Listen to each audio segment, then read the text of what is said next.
Hi friends, welcome to mummy's masala. நீங்கள் எல்லாருமே நல்ல ஹெல்த்தியாக ஹாப்பியாக இருப்பீங்க அப்படின்னு சொல்லி நம்புகிறேன். சிறுதானியத்தில் வந்து எவ்வளோ நன்மைகள் இருக்குது, அது உடம்புக்கு எவ்வளோ நல்லது அப்படின்னு சொல்லி நான் சொல்லி தான் தெரியணும்னு அவசியம் கிடையாது. இப்போ நம்ம எல்லாருமே பார்த்திங்கன்னா சிறுதானியத்துக்கு கொஞ்சம் கொஞ்சமாக மூவ் பண்ண ஆரம்பிச்சிட்டோம். ஸோ அந்த வகையில் சிறுதானியம் அப்படின்னு சொன்னோன்னே அது ரொம்ப கஷ்டம், அதை வந்து ஊற வைக்கணும், அதுக்கப்புறம் அதை அரைக்கணும், நிறைய ப்ராசஸ் இருக்குதுன்னு சொல்லி ஃபீல் பண்ணாமல் டக்குன்னு இன்ஸ்டண்ட்டாக ஒரு 10-15 நிமிஷத்துலேயே இந்த மாதிரி ஒரு சூப்பரான டேஸ்டியான தோசை வெரைட்டிலாம் ரெடி பண்ண முடியும். ரொம்ப ஒன்றும் டிஃப்ரெண்ட்டாக டேஸ்ட் வந்துட்டு ஃபீல் ஆகாது. நார்மலாக நம்ம எப்பயும் சாப்பிட்ற ஒரு ரவா தோசை ஃபீல் தான் கிடைக்கும். நான் இன்னைக்கு கடையில் வாங்கின சோள மாவு தான் எடுத்திருக்கேன். இது வந்து மெஷரிங் கப்பில் ஒரு கப் அளவுக்கு நான் மெஷர் பண்ணி எடுத்துக்கிறேன். இதுவே பார்த்தீங்கன்னா நம்ம முழு சோளமாக வாங்கி நல்லா கழுவிட்டு காய வச்சு மெஷினில் கொடுத்து பவுடர் பண்ணி எடுத்து ஸ்டோர் பண்ணி வச்சுக்கலாம். பட் நான் வந்து இன்னைக்கு ரெடிமேட் மாவு தான் ஒரு கப் எடுத்திருக்கேன். இது கூடவே நம்ம நார்மலாக வீடுகளில் யூஸ் பண்ணுற ரோஸ்டட் ரவா வந்து ஒயிட் கலரில் கிடைக்கும் இல்லைங்களா? ஸோ அதுலேருந்து ஒரு 4 டேபிள் ஸ்பூன் அளவுக்கு நம்ம மெஷர் பண்ணி எடுத்துக்கலாம்.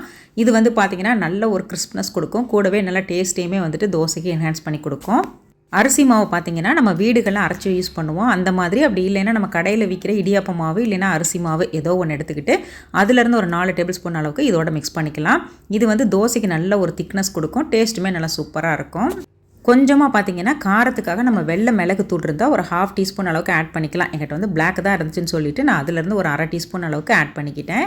இது வந்து பார்த்தீங்கன்னா கொஞ்சம் மைல்டாக வந்துட்டு அந்த காரத்தோட அந்த ஃப்ளேவருமே நல்லா சூப்பராக இருக்கும். நம்ம ரவா தோசை சாப்பிடும்போது நல்லா டேஸ்ட் நல்லா சூப்பராக இருக்கும். அந்த பர்பஸ்க்காக தான் ஒரு 1/2 டீஸ்பூன் அளவுக்கு மட்டும் ஆட் பண்ணினா போதும்.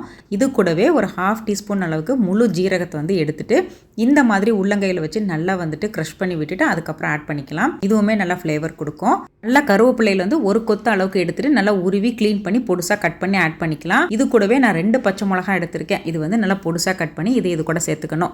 தண்ணின்னு பார்த்தீங்கன்னா நம்ம எந்த கப்பில் மாவு எடுத்தோமோ அதே கப்பில் வந்து 3 கப் அளவுக்கு தண்ணி எடுத்துக்கணும். அதுக்கு முன்னால் தேவையான அளவு சால்ட் ஆட் பண்ணிவிட்டு இந்த ட்ரை இன்க்ரீடியன்ட் எல்லாத்தையுமே நல்லா கலந்து விட்டுறணும். அப்போ தான் பார்த்தீங்கன்னா உப்பெல்லாம் ஒரே இடத்துல நிற்காமல் எல்லா பக்கமும் நல்லா ஸ்ப்ரெட் ஆகி நல்லா டேஸ்ட்டு கரெக்டாக இருக்கும். மாவு எடுத்து அதே கப்லேயே வந்துட்டு 3 கப் அளவுக்கு நார்மல் பிளெயின் வாட்டர் வந்து இது கூட சேர்த்துட்டு நல்லா கலந்து விட்டுறணும். ஃபஸ்ட்லாம் பார்த்தீங்கன்னா கொஞ்சம் கட்டி படுற மாதிரி தான் இருக்கும். ஆனால் லைட்டாக வந்துட்டு நம்ம ப்ரெஸ் பண்ணி விட்டு நல்லா மிக்ஸ் பண்ணும்போது நல்லாவே வந்துட்டு டைலூட் ஆகி கிடச்சிடும். ஸோ அவ்வளோதான். இப்போ பார்த்தீங்கன்னா சூப்பராக வந்துட்டு ஜம்முன்னு இந்த மாவு ரெடி ஆகிடுச்சு. இது வந்து ரொம்ப நேரமெல்லாம் வந்துட்டு விடணும்னு அவசியம் கிடையாது. ஒரு 10-15 நிமிஷம் இதுக்கு ஒரு சூப்பரான ஒரு சட்னி ஒன்று செய்ய போகிறோம். ஸோ அது வரைக்கும் இது சோக்கானா போதும். இது கூடவே பார்த்தீங்கன்னா ஃப்ளேவருக்காக நான் ஒரு சின்ன துண்டு ஒரு 1 இன்ச்சு சைஸ் இருக்கும். ஸோ அந்த இஞ்சி வந்து நல்லா துருவி சேர்த்துக்கிறேன்.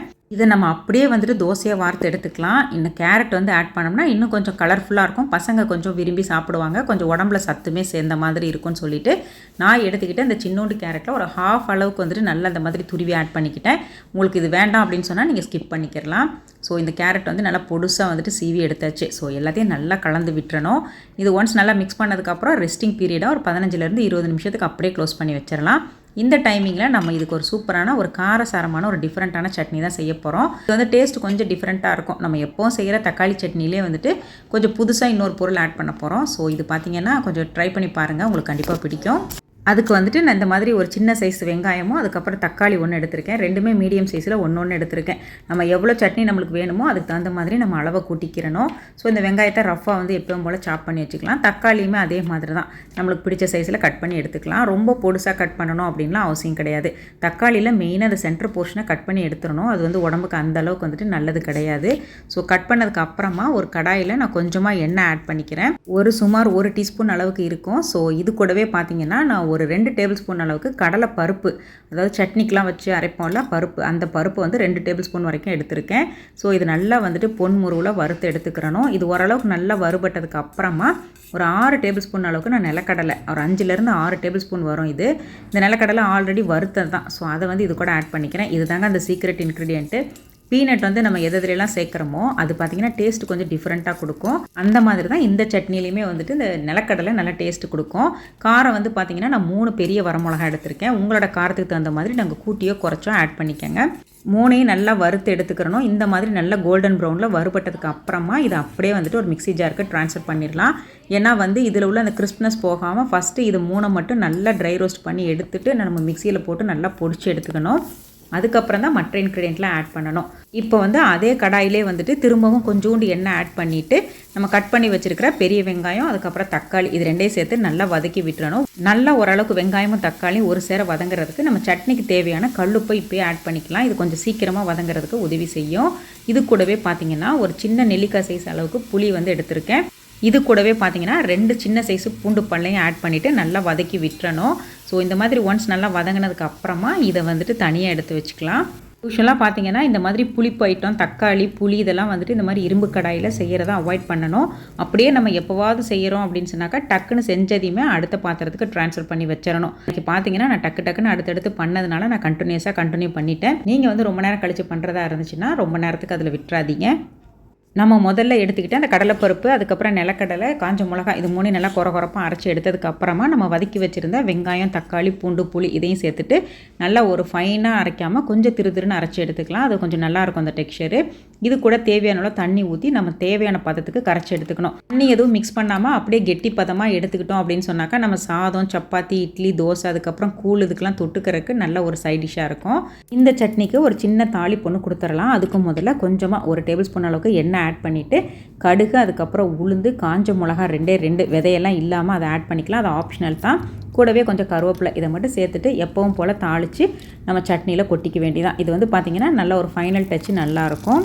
நம்ம சட்னி அரைக்கிறதுக்கு எடுத்துக்கிட்டு இந்த டைமில் பார்த்திங்கன்னா மாவு நல்லா சூப்பராக வந்துட்டு ஊறி வந்திருக்கும். அடியில் வந்து நல்லா வந்து படிஞ்சிருக்கும். மேலாப்பில் தண்ணி மட்டும்தான் நிற்கும். ஸோ இந்த டைமில் நல்லா திரும்ப ஒரு தடவை அடி ஓட்டி நல்லா மிக்ஸ் பண்ணிக்கிறணும்.